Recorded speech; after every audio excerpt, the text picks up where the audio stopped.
Hello, പുതിയൊരു വീഡിയോയിലേക്ക് എല്ലാവർക്കും സ്വാഗതം കേട്ടോ. എനിക്ക് ഇന്നലെ തുടങ്ങിയിട്ട് ഭയങ്കര പനി, എന്താ അറിയില്ല, പെട്ടെന്ന് പനി വന്നു കേട്ടോ. അപ്പോൾ നമ്മൾ പെട്ടെന്ന് തന്നെ ഡോക്ടറെ കാണിക്കാനാവും നല്ലതെന്ന് പറഞ്ഞിട്ട് ഞങ്ങൾ ജനറൽ ഹോസ്പിറ്റലിൽ പോകാൻ വേണ്ടിയിട്ട് റെഡി ആയിട്ട് ഇറങ്ങിയിട്ടുണ്ട് കേട്ടോ. അതിൻ്റെ പുറകെ തന്നെ പിപ്പു ഇറങ്ങിയിട്ടുണ്ട്.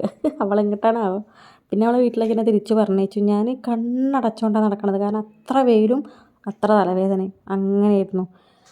ആരും വിട്ടുകൊടുക്കാത്തൊരവസ്ഥയായിരുന്നു. പിന്നെ നമ്മൾ ട്രാക്ക് ക്രോസ് ചെയ്ത് നമ്മൾ മെട്രോയ്ക്ക് പോകണം എന്നാണ് കരുതിയിട്ടുണ്ടായിരുന്നത്. പിന്നെ നമുക്ക് ബസ് കിട്ടിയതുകൊണ്ട് നമ്മൾ ബസ്സിൽ ചാടി കയറി ടിക്കറ്റ് എടുത്തു. പക്ഷേ സീറ്റൊക്കെ ഉണ്ടായിരുന്നു, തിരക്കേ ഉണ്ടായിട്ടുണ്ടായില്ല കേട്ടോ. അപ്പോൾ ടിക്കറ്റ് എടുത്തു, സീറ്റ് നമുക്ക് സൈഡ് സീറ്റാണ് കിട്ടിയത്.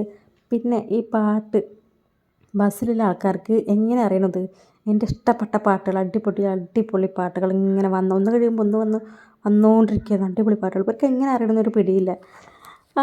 പിന്നെ നമ്മൾ അവിടെ ആശുപത്രിൻ്റെ അവിടെ ബസ് ഇറങ്ങി നമ്മൾ ടോക്കൺ എടുത്തിട്ടോ. ടോക്കന് നമ്മൾ ചെന്നപ്പോൾ 300 ആയിട്ടുണ്ടായിരുന്നു. പിന്നെ നമുക്ക് 351 ടോക്കൺ നമ്പർ കിട്ടിയത് കേട്ടോ. അപ്പോൾ എനിക്ക് നല്ലപോലെ ക്ഷീണം ഉണ്ടായിരുന്നു. അപ്പോൾ ക്ഷീണം മാറാൻ വേണ്ടിയിട്ട് ഒരു കരിക്ക് കുടിച്ചിട്ടോ. കരിക്ക് കുടിച്ചുകൊണ്ട് എനിക്ക് ഈ വീഡിയോ കാണുമ്പോൾ എൻ്റെ മുഖത്ത് നോക്കുമ്പോൾ ഒരു പനി ക്ഷീണം ഒരു തേങ്ങയില്ല. വെറുതെ ആശുപത്രി പോയവരുണ്ട്. പക്ഷേ എനിക്കിപ്പോഴും നല്ല പനിയുണ്ട് ഗൈസ്. ഞാൻ വെറുതെ പറഞ്ഞതല്ല, എനിക്ക് നല്ല പനി ഉണ്ടായിരുന്നു കേട്ടോ. മുഖത്തെ ക്ഷീണം ഞാൻ കാണിക്കാത്തതാണ്. അപ്പോൾ അപ്പോൾ ഇതിന് മുന്നേ ഞങ്ങൾ ഈ കരിക്ക് കുടിക്കാൻ റോഡ് ക്രോസ് ചെയ്യുന്ന മുന്നേ ഒരു സംഭവം ഉണ്ടായിട്ടോ. എന്താണെന്ന് വെച്ചാൽ ആശുപത്രീൻ്റെ അവിടെ ഈ ഒരു ഭാഗത്തായിട്ടൊരു വയസ്സായൊരു ഉമ്മ കേട്ടോ വഴിക്ക് പെട്ടെന്ന് വീണു. എന്താ കാര്യം എന്നറിയില്ല. ഞാനൊക്കെ പെട്ടെന്ന് ഓടിച്ചെന്ന് ഉമ്മനെ സഹായിക്കാൻ, പൊക്കിയെടുക്കാൻ സഹായിച്ചപ്പോൾ കൂടെ വന്ന സ്ത്രീ വിട് വിട്, ഒന്നുമില്ല ഞാൻ പിടിച്ചോണ്ട്, നിങ്ങളാരും പിടിക്കണ്ട, അങ്ങനെ ഒരു വർത്താനം. അപ്പോൾ ഞങ്ങൾ എന്ത് വർത്താനം പറഞ്ഞത്, സുഖമില്ലാതെ വീണതല്ലേ, ഞങ്ങളെ പിടിച്ച് സഹായിക്കാൻ നിങ്ങളെ കൊണ്ടാവൂല എന്ന് പറഞ്ഞിട്ട് അവർ കേൾക്കണേ ഇല്ല കേട്ടോ. അവർ ഒറ്റയ്ക്ക് പിടിക്കണ്ട, നിങ്ങളാണ് നോക്കി ഇത്രയും കാലം പട്ടികളെ അത് ഇതെന്നൊക്കെ പറഞ്ഞു. എനിക്കെന്തോ വല്ലാതെ പോലെ ആയിട്ടോ. ഞാൻ നോക്കിക്കൊണ്ട് കേട്ടോ അതിനൊറ്റയ്ക്ക് അത് ആ ഉമ്മ കരയുണ്ടായിരുന്നു കേട്ടോ. വയസ്സായിട്ട് എന്താ പറയുക, നമുക്ക് ഓർമ്മയില്ലാത്തൊരു സ്ഥിതിയിലായിട്ടുണ്ടാവും ഉമ്മ. പക്ഷേ അതിനെ നടത്തിച്ച് കൊണ്ടുപോയി അവസാനം അത് തല വെച്ച് കരഞ്ഞുകൊണ്ട് പോകുന്നുണ്ടായിരുന്നു കേട്ടോ. എനിക്ക് എന്താ പോലെ ഭയങ്കര സങ്കടം. അപ്പോൾ എന്തായാലും നമ്മൾ വിഷയത്തിൽ തെന്നി മാറാൻ നിൽക്കണ്ട, നമുക്ക് നമ്മുടെ വിഷയത്തിലോട്ട് തന്നെ പോകാം കേട്ടോ. അപ്പോൾ കരിക്കൊക്കെ കുടി കഴിഞ്ഞിട്ട് നമ്മൾ നേരെ ഒ പിയിലോട്ട് തന്നെ കയറി കേട്ടോ. ഒ പിയിലോട്ട് കയറിയപ്പോൾ 350 ആയിട്ടുണ്ടായിരുന്നു. എൻ്റെ 351 ഈ പെട്ടെന്ന് ആയിട്ടോ, 351 പെട്ടെന്നായി. പിന്നെ നമ്മൾ ഡോക്ടറെ കാണിച്ച് മരുന്ന് വാങ്ങിക്കാൻ ചെന്നപ്പോൾ ഭയങ്കര തിരക്ക്. എനിക്ക് നിൽക്കാനിരിക്കാൻ പറ്റാത്തൊരവസ്ഥ ആയതുകൊണ്ട് ഞാൻ മരുന്ന് അവിടെ നിന്ന് വാങ്ങിച്ചില്ല, പുറത്തുനിന്ന് വാങ്ങിക്കാമെന്ന് പറഞ്ഞിട്ട് ആശുപത്രിയിൽ നിന്ന് എന്തായാലും പോകുന്നു കേട്ടോ. ആശുപത്രിയിൽ നിന്ന് പോന്നിട്ട് ഡോക്ടർ പറഞ്ഞു നല്ലപോലെ വെള്ളം കുടിക്കണം, 3 ദിവസം റെസ്റ്റ് എടുക്കാമെന്ന് പറഞ്ഞു.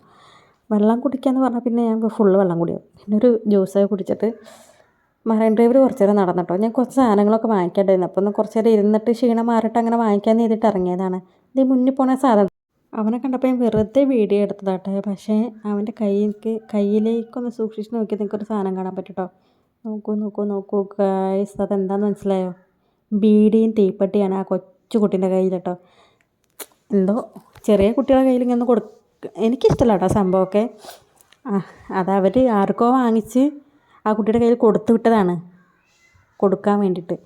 പിന്നെ നമ്മൾ പറയേണ്ടത് കുറച്ച് നേരമൊക്കെ ഇരുന്ന് അവിടെ ഒരു മഞ്ഞ് മൂടിയൊരവസ്ഥയായിരുന്നു കേട്ടോ. അതെന്താണെന്നറിയില്ല, മഞ്ഞ് മൂടിയൊരവസ്ഥയായിരുന്നു അവിടെ കുറച്ച് നേരം ഇരുന്ന്. പിന്നെ നമ്മൾ ഫോണിൻ്റെ സ്ക്രീൻ കാർഡൊക്കെ മാറാണ്ടായിരുന്നു, അതൊക്കെ ഒന്ന് മാറ്റിയിട്ട് നമുക്ക് വേറെ കുറച്ച് സാധനം കൂടി വാങ്ങിക്കാനായിട്ട്. അതിന് വേണ്ടി നമ്മൾ ബ്രോഡ്വേയിൽ പോയി ഒരു കടയിൽ കയറി.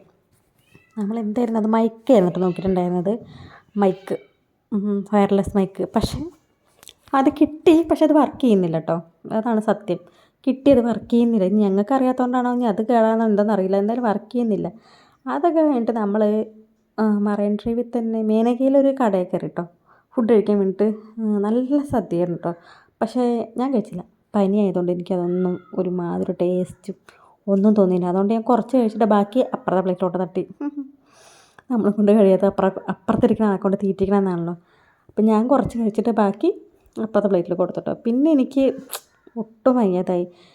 സാധനങ്ങൾ വാങ്ങിക്കാനുണ്ടായിരുന്നു, പക്ഷേ ഞാൻ പറഞ്ഞു എനിക്ക് പറ്റില്ല, നമുക്ക് വീട്ടിൽ പോകാമെന്ന് പറഞ്ഞിട്ട് നമ്മൾ മെട്രോ പിടിച്ച് വീട്ടിൽ പോകാൻ കേട്ടോ. മെട്രോ കയറിയപ്പോൾ സീറ്റൊന്നും കിട്ടില്ല, എന്നാലും കുഴപ്പമില്ല, നിൽക്കുകയാണെങ്കിൽ നിൽക്കാം. അങ്ങനെ കുറച്ച് നേരം നിന്ന് സ്റ്റോപ്പിലെത്തി ഓട്ടോ വിളിച്ച് നമ്മൾ വീട്ടിൽ പോയി നമ്മളൊക്കെ ഒന്ന് മേലൊക്കെ ഒന്ന് കഴുകി ഡ്രസ്സ് മാറ്റി. എനിക്ക് നല്ല ക്ഷീണവും തലവേദന ഉണ്ടായിരുന്നു കേട്ടോ. അത് കാരണം ഞാൻ വീട്ടിലൊരു ജോലി എടുത്തിട്ടില്ല. വൈകിട്ടൊരു കഞ്ഞി ഉണ്ടാക്കി, ചമ്മന്തി ഉണ്ടാക്കി, വേറെ ഒന്നും നമ്മൾ ചെയ്തിട്ടില്ല. അതും ഞാൻ ചെയ്തിട്ടില്ല കേട്ടോ. ഞാനൊന്നും ചെയ്തില്ല. ഞാനൊരു കിടത്തായിരുന്നു. വന്നിട്ട് കുറച്ച് നേരം ഉറങ്ങി എണീറ്റിട്ടാണ് നമ്മൾ എണീറ്റപ്പോൾ ഒരു 7 മണിയൊക്കെ ആയിട്ടുണ്ട് കേട്ടോ. രാത്രിയാണോ പകലാണോ അറിയാൻ പറ്റാത്ത അവസ്ഥ. തലയാണെങ്കിൽ ഒട്ടുക്കത്തെ കനോ.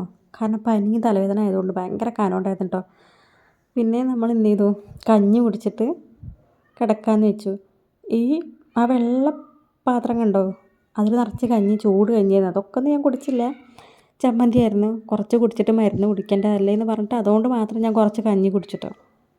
ചൂടായതുകൊണ്ട് അണ്ണാക്ക് വരെ പൊള്ളിപ്പോയിട്ടുണ്ട്. എന്നാലും ഞാൻ കുടിച്ചു. കാരണം അത് ഇറങ്ങിപ്പോകുമ്പോൾ നല്ല സുഖം ഉണ്ടായിരുന്നു. എനിക്ക് നല്ലപോലെ തൊണ്ടവേദനയുണ്ട്. അപ്പോൾ അതുകൊണ്ട് ഇറങ്ങിപ്പോകുമ്പോൾ നല്ല സുഖം തോന്നിയിരുന്നു. അതുകൊണ്ട് അങ്ങനെ കുറച്ച് കുടിച്ച് എന്നിട്ട് പിന്നെ നമ്മൾ മരുന്നും കഴിച്ചിട്ട് കിടന്നുറങ്ങാട്ടോ ചെയ്തു. വേറെ ഒന്നും ഞാൻ എടുത്തിട്ടില്ല. അങ്ങനെ അങ്ങ് കിടന്നു. ഇനിയിപ്പോൾ ഇതൊക്കെ മാറിയിട്ടായിരിക്കും വീടിൻ്റെ അവസ്ഥ ഒന്ന് കാണണം. വീടൊക്കെ തല തിരിച്ച് വെച്ചിട്ടുണ്ടാവും. അങ്ങനെയാണ്. എല്ലാ വീട്ടിലും ഇങ്ങനെ തന്നെയാവും കേട്ടോ. വീട്ടിലിപ്പോൾ പണിയെടുക്കണ അമ്മമാരും ചേച്ചിമാരൊക്കെ ഒന്ന് അവസ്ഥ 2 ദിവസം പനിച്ച് കിടന്നാൽ പനി മാറി നോക്കുമ്പോൾ വീടൊക്കെ ആകെ തല തിരിച്ച് വെച്ചിട്ടുണ്ടാവും അവിടുത്തെ ആൾക്കാർ. അങ്ങനത്തെ ഒരവസ്ഥ എല്ലായിടത്തും ഇങ്ങനെ തന്നെയാണ്. അപ്പോൾ നേരത്തെ പറഞ്ഞിട്ടുണ്ടായിരുന്നു എനിക്ക് വ്ളോഗ്സൊന്നും എടുക്കാനും എഡിറ്റ് ചെയ്യാനൊന്നും അറിയാത്തൊരാളാണ്. അപ്പോൾ എന്തെങ്കിലുമൊക്കെ തെറ്റുകുറ്റങ്ങളെ ഉണ്ടാവത്തുള്ളൂ. എന്നാൽ അതൊക്കെ ഒന്ന് ക്ഷമിക്കുക കേട്ടോ.